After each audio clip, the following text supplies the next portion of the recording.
This is a conversation with Sergey Radchenko. Sergey is one of the most insightful historians of the Cold War and Russian history. He grew up in the USSR, has spent years combing through Soviet archives, and his latest book offers a pretty rare inside look into how Soviet leaders actually made decisions about war, diplomacy, and the use of power. But this isn't just about history, because, as he says, the past in Russia is still very much alive, and understanding what drove Soviet foreign policy shines a light on what drives Russian foreign policy today. And so we talk about why Russia's obsession with being seen as a great power still drives its decisions today, how Vladimir Putin's worldview was shaped by the Soviet collapse, and how much of his strategy mirrors what Soviet leaders did during the Cold War.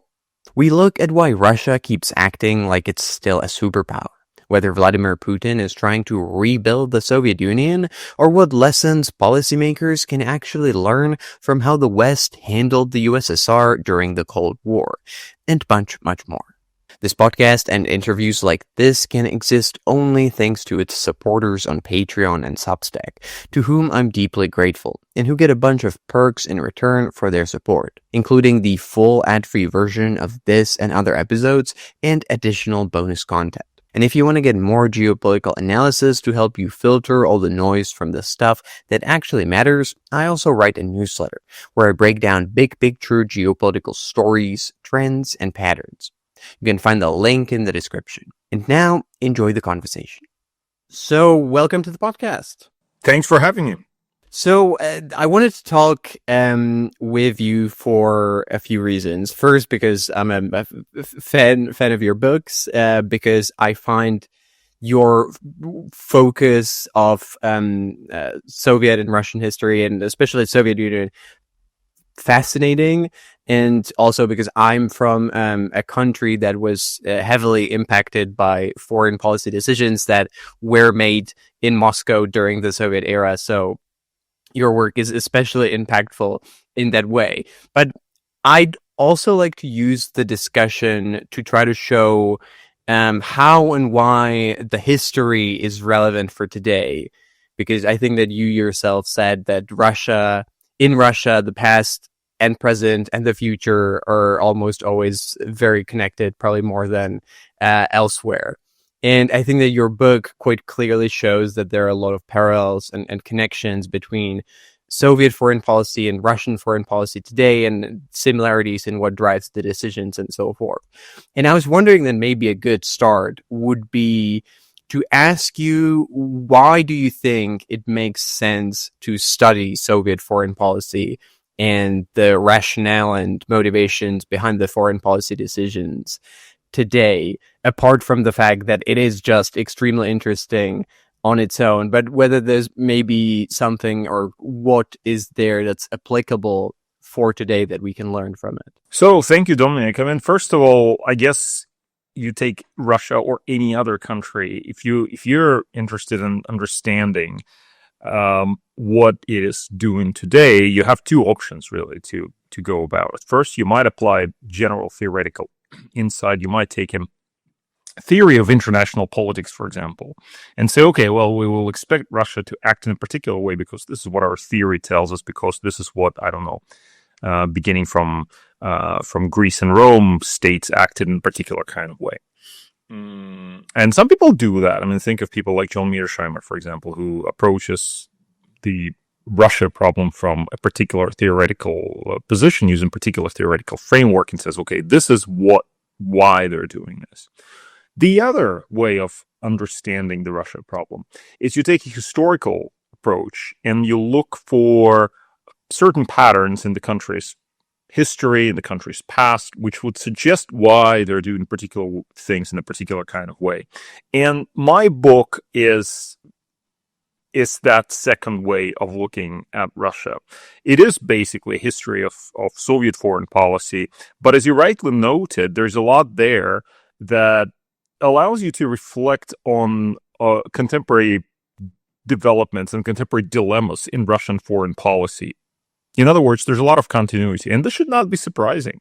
After all, Russia did not disappear, or the Soviet Union disappeared, of course, in 1991, but let's say, the KGB became the FSB practically, many of the same people continued working there, etc. Right? The party went away, but some of the same people continued in different ways to shape Russian foreign policy as well. So there's a lot of continuity, historical, and indeed that applies even to the period before the USSR, including the USSR, and to the post-Soviet period as well. And I guess the key thing that I try to highlight in my book is I try to show the motivations that drove Soviet foreign policy so that readers today can ask themselves, well, are there some of the same motivations that may perhaps be driving Russian foreign policy today? So that's what I try to do in the book. So maybe to follow up on that, maybe one obvious connection to start with, sort of what you were talking about the continuity and KGB becoming FSB, and the same people who were elites back then sort of transitioning to being elites in post-Soviet Russia.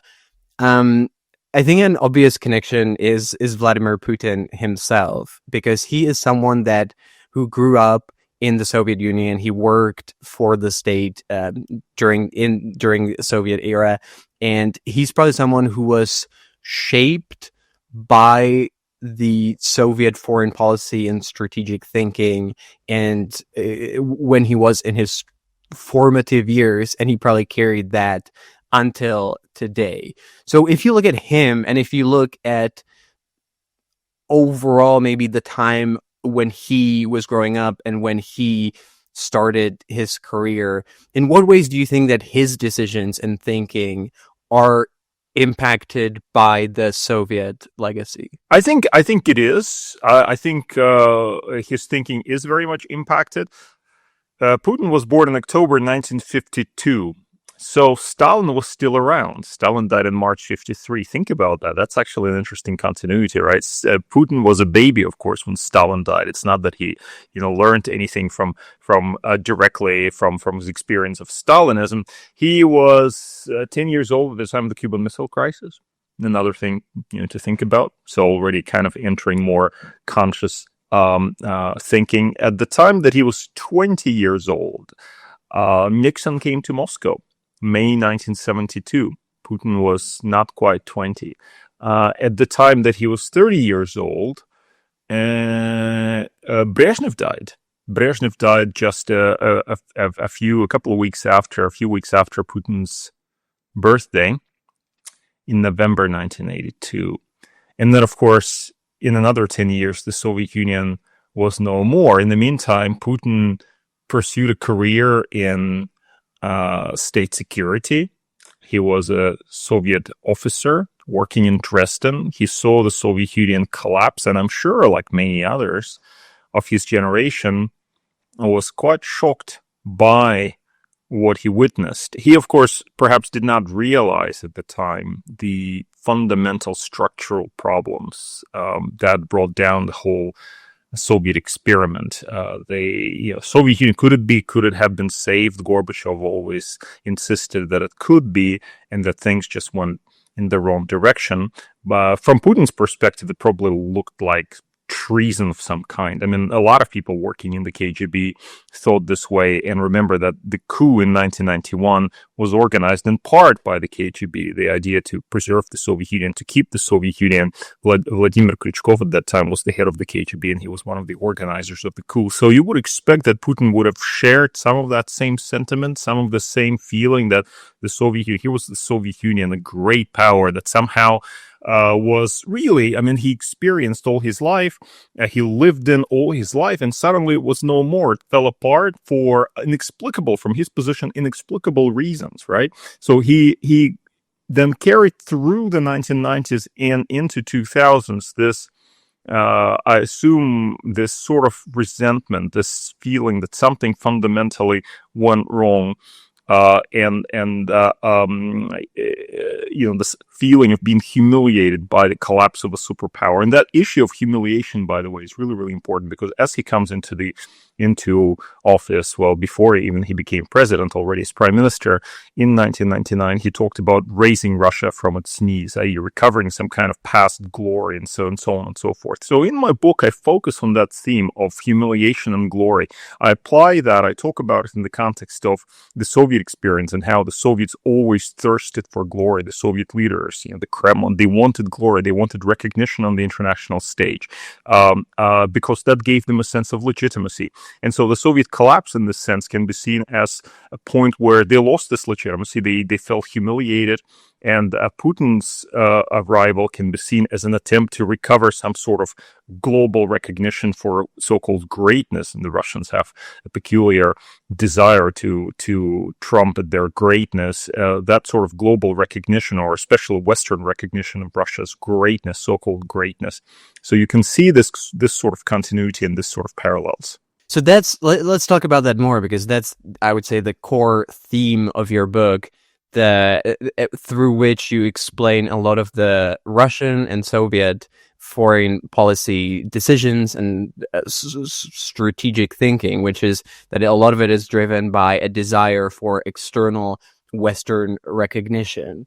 And I wonder, where do you think that particular desire for recognition is actually coming from, if you look really deeply? Because I think that you yourself said that Stalin himself was a 19th century imperialist. So that's probably something that predates maybe even the Soviet era. So where do you think this desire for recognition is coming from in the Soviet and Russian thinking? And why is it still so central even after such a long time? Well, this is a great question, Domek, and I wonder where it comes from, right? Because you have, among certain countries, you have this desire for, to be recognized as a great power.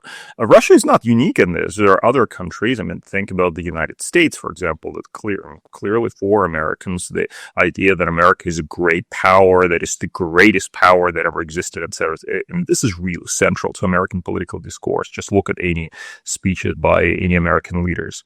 Even if today it's framed more by people like President Trump as, let's make America great again. But the assumption there is that it was once great and something happened, it's no longer great, and we want to return to this kind of greatness. So Russia is not unique. China has it, the United States has it, Russia also has it. Where did it come from?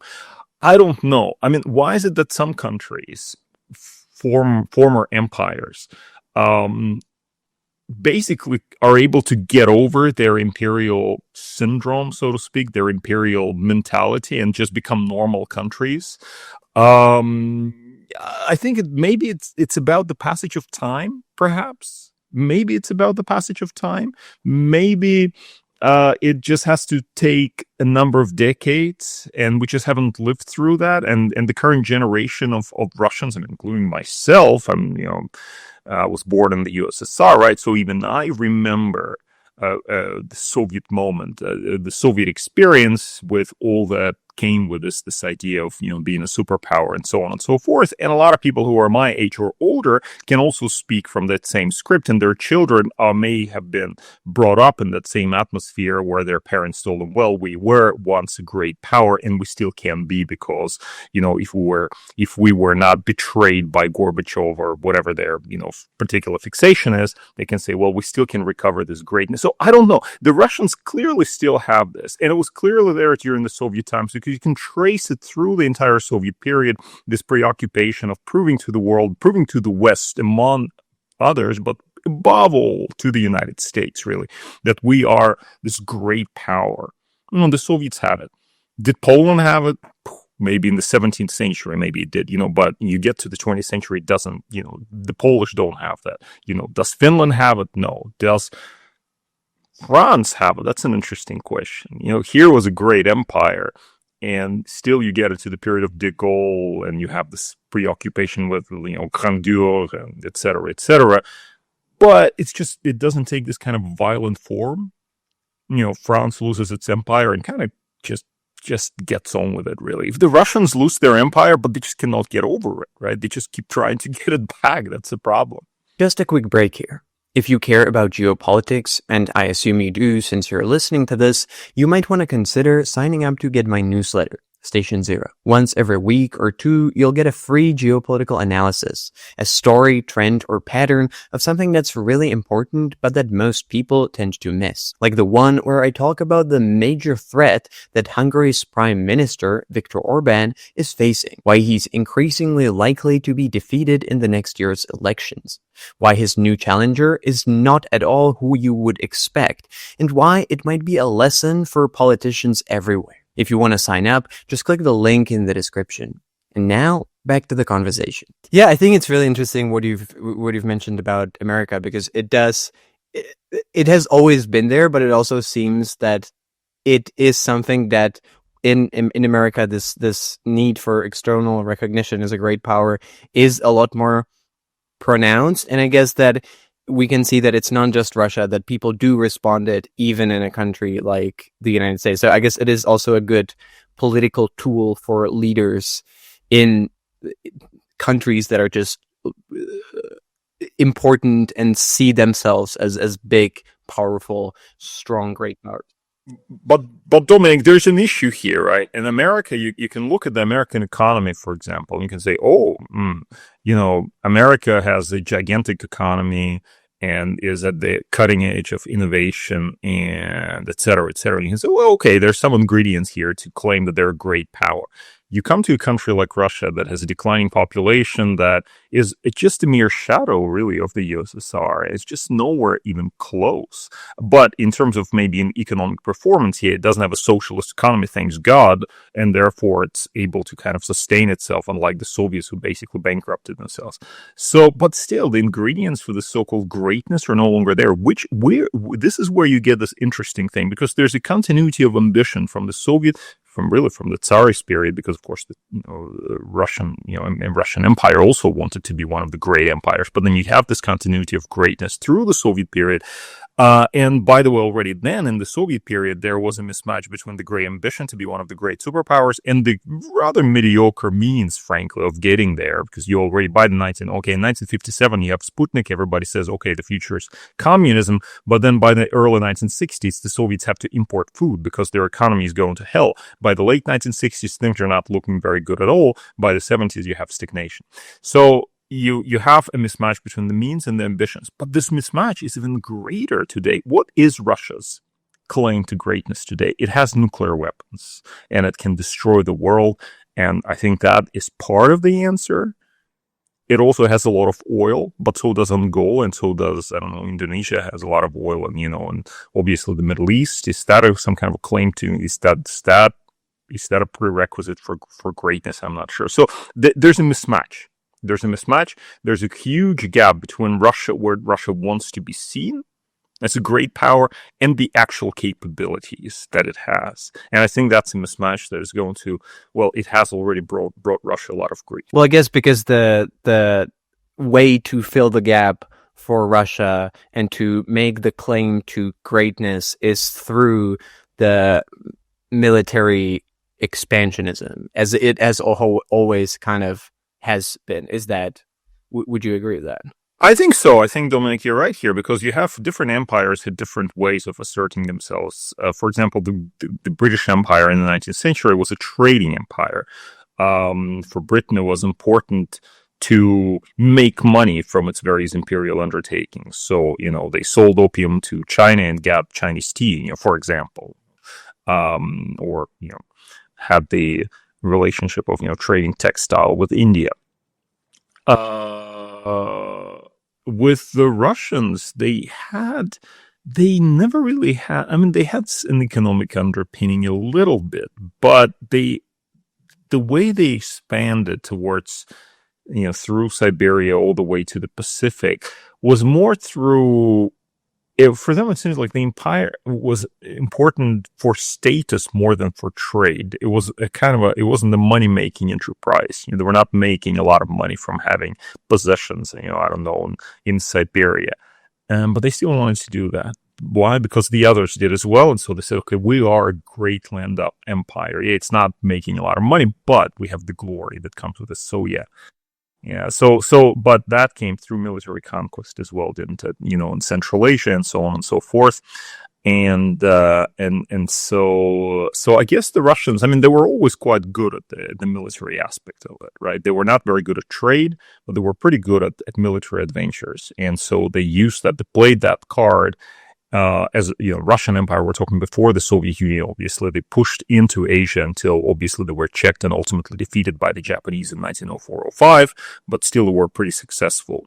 So to continue with the theme of connections and parallels between Cold War and today, or the Soviet foreign policy and today, another thing that I've found quite similar is the way of thinking about the world as different spheres of influence of different great powers. And you write in the book about the famous Yalta conference where Churchill, Stalin, and Roosevelt basically divided Europe amongst themselves. And to me, it seems like that kind of thinking is today maybe once again sort of coming to the forefront, because both Putin and Xi Jinping see the world in that way, or seem to see the world that way. And Trump, or with Trump back in the White House, he seems to share this way of thinking as well, a little bit too. So would you say that maybe this kind of a way of thinking that underpinned the Cold War is now making a comeback as well? Or are there, or is it still significantly different? So this sort of imperial thinking of dividing the world into spheres of influence, this was very characteristic in 1945 of Stalin. Unsurprising, really, in many ways, because, he was a product of the 19th century. He was born in the 19th century, right? So he kind of grew up with this idea of spheres of influence, and of Churchill. That's why in October 1944, you had that meeting, the fateful meeting in Moscow, where they reached the so-called percentages agreement. I talk about it. I talk about this in the book in great detail, in great detail, because I had the records on all sides of both sides of that, the British records, the Russian records. But what I found really quite remarkable in some ways is not just the Stalin-Churchill meeting, of which everybody has written, that famous moment where Stalin gave a piece of paper to Stalin, Churchill gave a piece of paper to Stalin. They said, okay, let's divide the southeastern Europe into spheres of influence. But what happened in the immediate aftermath of that, and that was the negotiation between the British and the Soviets about who gets what percentages. And the Soviets seem to have taken this really, really seriously, which to me seems almost bizarre. You read these discussions, you're like, this guys, can they be serious? Dividing, who has 5% here, 10% there in Hungary or in Yugoslavia, etc. It almost feels surreal, but they took it very seriously. But that's because Churchill and Stalin, they shared an imperial vision of the world. They understood the world in terms of spheres of influence. It's absolutely the case.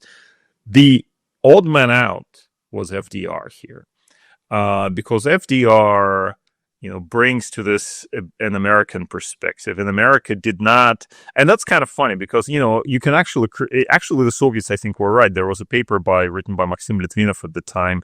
I think, was it Litvinov or Maisky? I think it was Litvinov who wrote to Molotov, who was the Soviet foreign commissar, who said, look, the Americans pretend like they don't have a sphere of influence. Actually, it's the Monroe Doctrine. That's their sphere of influence. So they actually do have a sphere of influence. So they also kind of think like that, but they just don't want to recognize ours. But in any case, there was something like a clash between this, what the Americans were coming to the table with, i.e., there shouldn't be any spheres of influence, and the Soviet and the British view that there should be spheres of influence. And Stalin thought that, Stalin did not expect this to happen. He thought that the Americans would just go away and just stick to their sphere.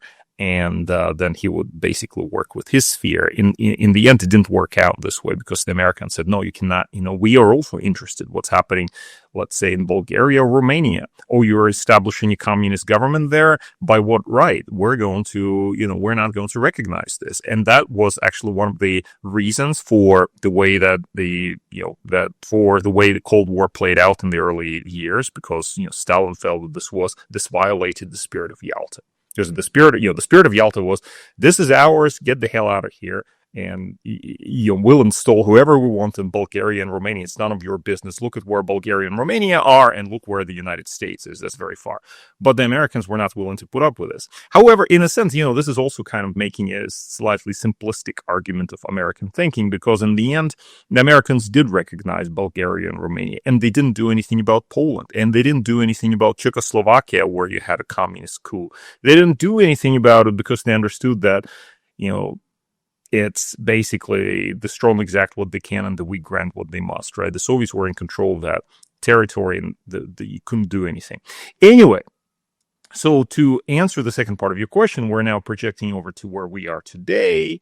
And the question is, do we have people who think in terms of spheres of influence today? And the answer is clearly yes. This is how Putin thinks. Putin thinks in terms of very much 19th century sense of sphere, kind of thinking in terms of spheres of influence. And that's kind of interesting.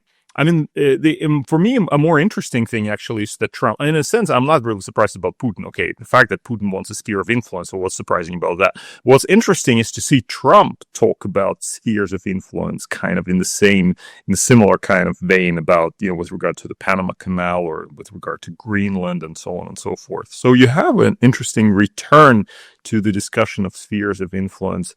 Today, of course, the difference between today and 1945 is that the Russians were in a position to impose themselves on Eastern Europe. And to the extent that they were in a position to impose themselves, they imposed themselves. I mean, just they did, right? They had actually greater ambitions. You can look at some of the discussions that they had in the Russian Soviet Foreign Ministry back in 1945, and you'll find papers where they said, well, actually, Sweden should be our sphere of influence, or Turkey. But in the end, they couldn't get there because they didn't actually militarily control it. But what they militarily controlled, they were able to keep. Although sometimes they also retreated. Think about Austria in 1955. They got out of Austria. Finland also got off lightly without communism being imposed. Today's Russia is not in a position to do that. I mean, if it talks about it, they want a sphere of influence, but they cannot even defeat Ukraine. They're stuck in Donbass, fighting over some unknown villages somewhere in eastern Donbass. That's because their ambitions far outstrip their means. They don't have the means to get there, so they just they talk about it. They talk about how they want Ukraine to basically surrender and fall into their sphere of influence. But the reason they're talking about it is because they cannot actually make it happen. If they could make it happen by now, they would have made it happen. So for now, they can just talk big and hope that people will be intimidated enough to just say, okay, we give up. But in the reality is very different. So I guess the reason that it didn't happen, some kind of a big grand Yalta-light deal between Putin and Trump, is not just because Putin wasn't willing to end the war, but also because Europe now is more of an actor that actually has an agency as well, and also that it's not actually militarily occupied. So all of these reasons. Well, I think so. I mean, the key factor why Ukraine is proving on a daily basis that it's not in Russian sphere of influence. I have to say, by the way, that in 2022, if you were in Washington, you pretty much were, most people were certain that the Russians would be able to basically overrun Ukraine. And to be clear about it, it actually came pretty close to it, right? It came to, some mistakes were made by the Russian military command, the way they did it, and they wasn't prepared in the right kind of way. But if they actually made it happen, and it could have happened, we know that it could have happened, right? It came pretty close in some ways.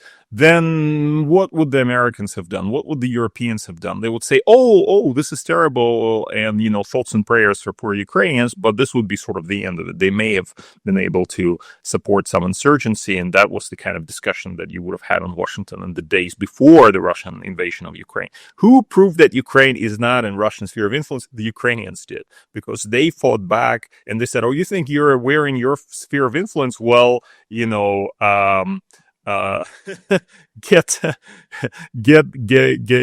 prove it. And the Russians could not prove it, right? It's a huge sacrifice on the part of the Ukrainians. It's a huge sacrifice. They proved it with the shedding of their blood. And they continue doing it on a daily basis. And they continue on a daily basis doing more for the defeat of Russian imperialism that anybody else has been doing in the last, few years. So I think that's the reality of it. Well, I think that it's really interesting because I think that in a recent discussion, you said that, or you made a parallel between basically Putin's thinking about Ukraine and Brezhnev's thinking about the invasion of Czechoslovakia in 1968, where, like Brezhnev, he assumed that Ukraine is implicitly in his or Russian sphere of influence, and that everyone would sort of accept that Russia has the right almost to do it, as it happened in 1968, where the West basically didn't do anything when Soviets invaded Czechoslovakia. And you said that Putin's calculation was basically correct, but it would seem that it was the opposite,